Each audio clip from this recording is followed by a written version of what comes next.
Mercato du jour, aujourd'hui, c'est parti. On commence encore par l'Angleterre.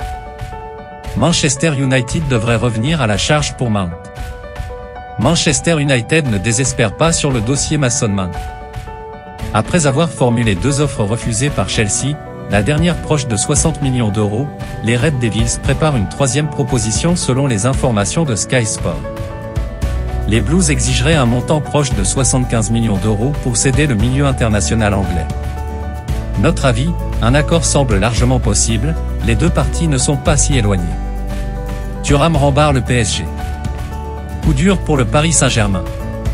Annoncé sur les tablettes du club de la capitale depuis plusieurs semaines, Marcus Thuram, 25 ans, ne reviendra pas en France. Ce jeudi soir, l'équipe révèle que l'international français aurait refusé le projet parisien. L'une des motivations de l'ancien Guingampais, en fin de bail à Gladbach, serait d'ordre tactique. Le quotidien annonce que le natif de Parme souhaitait évoluer dans l'axe, un rôle qui ne lui aurait pas été garanti par les dirigeants du PSG. Notre avis, Milan pousse à fond depuis quelques heures. Les Rossoneri sont plus que jamais en pôle pour arracher l'attaquant tricolore. Manchester City fonce sur Rice. Arsenal peut trembler. Les Gunners vont voir la concurrence s'intensifier pour leur priorité de recrutement, de clan Rice. Plusieurs médias anglais, notamment Sky Sport et The Athletic, indiquent que Manchester City va formuler une offre pour le milieu international anglais de West Ham. Les Hammers auraient déjà refusé 2 propositions formelles d'Arsenal, la dernière estimée à plus de 100 millions d'euros. Notre avis, West Ham ne va pas se priver de faire monter les enchères, et peut s'en frotter les mains. Ruben Neves, Newcastle via l'Arabie Saoudite? Alors que son transfert de Wolverhampton à Al Hilal n'a pas encore été officialisé, Ruben Neves pourrait finalement rester en Premier League par le biais d'un curieux montage. Selon The Guardian, Newcastle envisagerait de demander le prêt du milieu portugais au club saoudien pour 2 saisons. Un mouvement qui serait facilité par le fait que Newcastle et Al Hilal ont le même propriétaire, PIF, le fonds souverain d'Arabie Saoudite. Notre avis, si se prévoit le jour, ça va vraiment faire jaser. Naples réclame 180 millions pour Osimhen. Auteur d'une très belle saison 2022 à 23, 31 buts toutes compétitions confondues, Victor Osimhen est très suivi sur le marché des transferts. Outre le PSG, le Bayern Munich, Chelsea et Manchester United aimeraient le recruter. Cependant, selon les informations du Parisien, Naples réclame 180 millions d'euros pour le libérer cet été. Le quotidien francilien précise par ailleurs que le champion de France ne compte pas effectuer de surenchère. Notre avis, on savait le président napolitain Aurelio De Laurentiis très gourmand, mais pas à ce point-là. Partait dans le viseur de la Juve. Prolonger Adrien Rabiot, dont le contrat expire à la fin du mois, reste la priorité de la Juventus selon Sky Italia. Mais le média italien indique que les dirigeants turinois préparent une alternative et visent Thomas Partey dans cette optique. Le milieu d'Arsenal, en fin de contrat en 2024, serait d'accord pour rejoindre le Piémont sur la base d'un bail de 3 ans.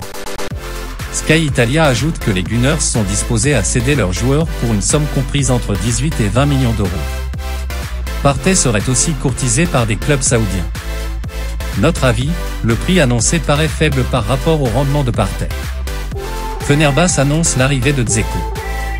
En fin de contrat avec l'Inter Milan, Edin Dzeko ne restera pas en Serie A. Ce jeudi matin, Fenerbahçe a annoncé l'arrivée de l'attaquant international bosnien, qui passera sa visite médicale dans les prochaines heures. Notre avis, une belle recrue pour compenser le départ d'Ener Valencia. Le Real prolonge Nacho. Après Toni Kroos, le Real Madrid a aussi réglé le cas Nacho. Le club espagnol a annoncé dans un communiqué la prolongation de contrat de son défenseur de 33 ans pour une saison, jusqu'en juin 2024. Au club depuis 22 ans, le polyvalent Nacho s'est imposé comme une valeur sûre de l'institution méringuée à l'image de sa saison remarquable, avec 44 apparitions toutes compétitions confondues. Il a notamment remporté 5 Ligues des Champions et 3 titres de champion d'Espagne avec la Maison Blanche. Notre avis, sage décision. Nacho a toujours rendu de précieux services au Real. L'Atlético veut faire revenir Théo Hernandez. Selon les informations de Sky Italia, l'Atlético Madrid souhaiterait recruter Théo Hernandez, l'arrière-gauche international français de l'AC Milan. Cependant, le champion d'Italie 2022 réclamerait 80 millions d'euros pour vendre le vice-champion du monde. Pour rappel, Théo Hernandez a été formé à l'Atlético Madrid et a été transféré au Real à l'été 2017 pour 24 millions d'euros. Notre avis, cela paraît cher pour les finances de l'Atlético. Et on voit mal Milan lâcher l'un de ses meilleurs éléments. Tonali arrive à Newcastle.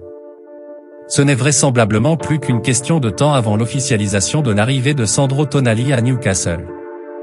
Selon Fabrizio Romano, le club anglais a obtenu l'accord de l'AC Milan. Le journaliste italien avait évoqué un montant de 70 millions d'euros, hors bonus, pour le transfert du milieu italien, qui toucherait un salaire annuel de 8 millions d'euros chez les Magpies avec un contrat jusqu'en 2029. Notre avis, excellente recrue pour Newcastle, énorme perte pour Milan. Milan vise Lukaku. L'AC Milan pourrait jouer un mauvais tour à l'Inter selon les informations de la Gazzetta dello Sport. Proche de vendre Sandro Tonali à Newcastle contre une somme avoisinant les 70 millions d'euros, les Rossoneri envisageraient de réinvestir une partie de ce montant sur Romelu Lukaku, le buteur du voisin Nerazzurro prêté par Chelsea. L'Inter espère un nouveau prêt du buteur belge. Notre avis, Milan a plus d'arguments que l'Inter. Tottenham pourrait recruter définitivement l'Anglais. Après avoir passé une saison en prêt à Tottenham, 26 matchs en Premier League et 7 en Ligue des Champions, Clément Lenglet pourrait définitivement rester chez les Spurs. Ce jeudi, le quotidien Sport annonce que le Barça serait disposé à vendre le défenseur international français au club londonien pour 5 millions d'euros.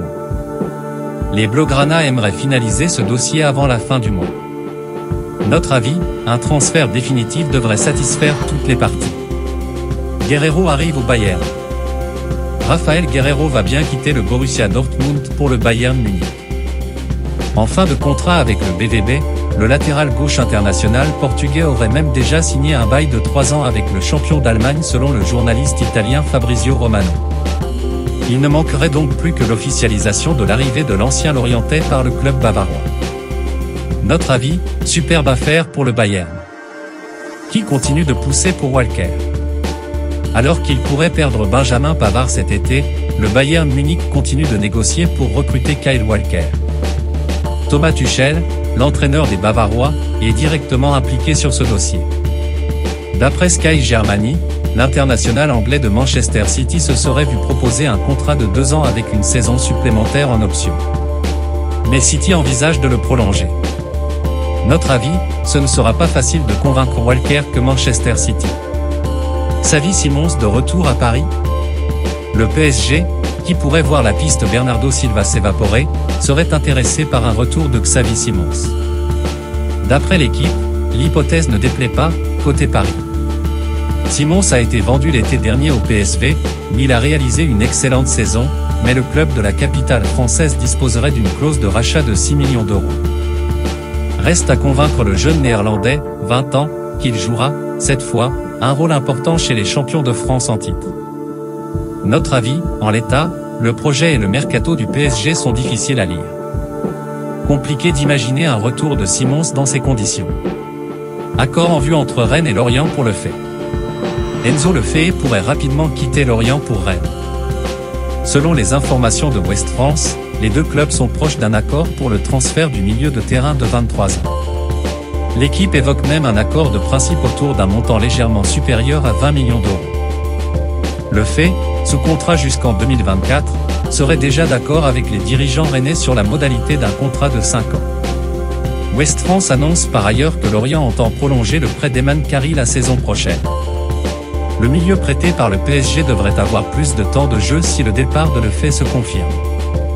Notre avis, formidable coup en perspective pour Rennes et très bonne nouvelle pour la LA.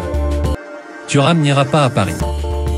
En fin de contrat à Mönchengladbach, Marcus Thuram, 25 ans, ne reviendra pas en France. Selon les dernières informations de l'équipe, l'international français a fait savoir aux dirigeants parisiens qu'il ne rejoindrait pas le PSG cet été. Ces dernières heures, l'AC Milan a accéléré sur le dossier de l'ancien Guingampais et aurait en tête de boucler son arrivée très rapidement. Notre avis, le signe que le PSG a perdu de son attrait. Newcastle et Tonali, une question de temps pour un record. Selon une multitude de médias, c'est fait. rien ne fera dévier le transfert de Sandro Tonali vers Newcastle. L'Italien ne devrait pas officialiser son arrivée dans les prochaines heures, mais tout semble verrouillé pour qu'il devienne le joueur italien le plus cher de l'histoire, 70 millions d'euros. Il devrait signer un contrat d'une durée de 6 ans. Notre avis, cela ressemble à un bon coup, Tonali a tout pour réussir. Mbappé, le manque à gagner en question. Kylian Mbappé pourrait bien partir cet été, s'il y gagne. Marca dévoile ce vendredi l'un des enjeux dissimulés du feuilleton qu'écrivent conjointement Kylian Mbappé et le Real Madrid. Le quotidien espagnol avance que les négociations avec la mère du joueur, Feza Lamari, sont régies par une chose, que le Français ne fasse pas de croix sur l'argent qui lui était destiné. 60 millions pour la saison, ainsi qu'une prime de fidélité de 90 millions, pour être allé au bout des 2 ans de contrat, lui serait promis par le PSG. Si le Real Madrid ne peut pas prendre en charge ce manque à gagner, Mbappé resterait à Paris, avance le titre ibérique. Notre avis, pourquoi le Real Madrid dépenserait plus que ce qu'il aurait été enclin à dépenser l'an passé? Manchester United négocie pour Onana. 1 an après son arrivée à l'Inter Milan, André Onana pourrait changer de club cet été. Selon le site Relevo, la direction de Manchester United a rencontré son entourage ce jeudi en Angleterre pour évoquer un possible transfert. Si les deux clubs ont déjà discuté de ce dossier, l'entraîneur mancunien Erik ten Hag apprécie beaucoup le gardien international camerounais, qu'il a eu sous ses ordres à l'Ajax Amsterdam. Notre avis, plus cher que prolongé de Réa, mais peut-être pour un peu plus de stabilité dans les buts. Guerreiro est munichois. Dans un communiqué publié vendredi, le Bayern Munich a annoncé la signature de Rafael Guerreiro jusqu'en juin 2026. L'arrière-gauche international portugais arrivait en fin de contrat au Borussia Dortmund. Quand le Bayern m'a contacté, ma décision a vite été prise. C'est un honneur de jouer pour ce grand club, a déclaré l'ex-Caennais sur le site officiel du champion d'Allemagne. Notre avis, les liens entre le Bayern Munich et le Borussia Dortmund sont toujours aussi solides. Paredes revient au PSG et envoie un message à Luis Enrique. Leandro Paredes, dans une interview aux médias argentins TIC Sport relayée par RMC Sport, a avoué qu'il aimerait évoluer sous les ordres de Luis Enrique, si celui-ci venait à signer au PSG. S'il vient au club, j'aimerais rester, a-t-il confié. C'est un entraîneur de haut niveau, il a un nom et ce serait très important. L'Argentin s'apprête à revenir de son prêt à la Juventus de Turin. Notre avis, remettre l'Argentin en bonne position est une option à envisager pour le PSG. Lens entame son mercato avec Spearing. Première recrue pour le RC Lens dans ce mercato estival. Stin Spearing, meilleur récupérateur de ballons des 5 grands championnats devant Declan Rice et Rodri cette saison avec Toulouse, rejoint Lens libre de tout contrat. Le Néerlandais a signé dans le Pas-de-Calais pour une durée de 4 ans. Notre avis, un nouveau coup intelligent du RC Lens. Lorient veut retenir Fèvre. Selon Foot Mercato, le FC Lorient voudrait recruter Romain Fèvre, arrivé en prêt cet hiver, et à qui il reste 3 années de contrat avec l'OL. Lyon en voudrait 15 millions d'euros. Notre avis, Lyon pourrait être pris par le temps, avec l'avertissement de la DNCG. Voilà, c'est pour tout aujourd'hui, j'espère que la vidéo vous a plu, n'hésitez pas à la liker, partager et surtout vous abonner pour ne pas rater mes prochaines vidéos. Merci.